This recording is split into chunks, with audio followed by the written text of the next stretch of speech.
Nanginginig o nagwo-wobble na ba ang front wheel ng inyong Yamaha Sniper 150? Don't worry Kamoto Asia, dahil sa video na ito, ituturo namin sa inyo ang madaling proseso ng pagpapalit ng front wheel bearing. Hello Kamoto Asia! Welcome back sa aming YouTube channel. Don't forget to like and subscribe para lagi kayong updated sa mga bago naming informative videos tungkol sa pagmumotor. Sa episode na ito ay ituturo namin sa inyo ang proseso ng pagpapalit ng front wheel bearing para sa inyong Yamaha Sniper 150. Ang mga tools na gagamitin sa pagpapalit ng front wheel bearing ay 17mm open wrench, 14mm open wrench, grasa, basahan, flat screw, martilyo, bearing puller, at ang bagong front wheel bearings. Bago natin simulan ang pagpapalit ng bearing ay make sure na naka-center stand muna ang inyong motor. Sa pagtanggal ng buong gulong ay gagamit tayo ng 17mm at 14mm open wrench upang matanggal ang nut at ang axle. Pagkatanggal ng front wheel ay tanggalin naman natin ang dalawang hub and mile nito. Gamit ang basahan ay linisin din natin ito. Sunod natin tanggalin ang dalawang bearings. Sa pagtanggal ng bearing ay maraming pwedeng gawing pamamaraan ito. Pero ang pinakamadaling paraan ay ang paggamit ng bearing puller. Kung makikita natin,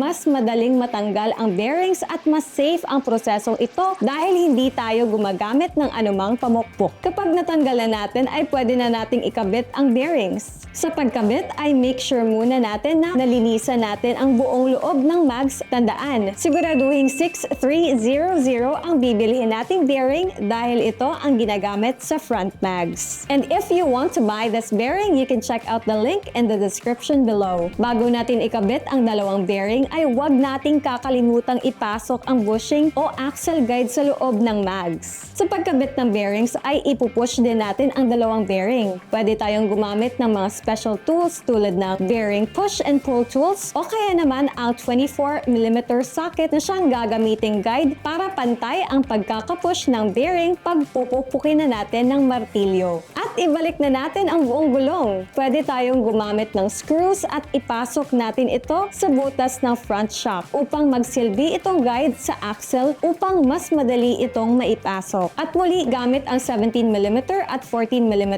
wrench ay ilock na natin ang nut ng axle. At ayan, ganun lang kadali. Sana ay may natutunan kayo sa video na ito. Maraming salamat mga Kamoto Asia at see you sa susunod naming videos.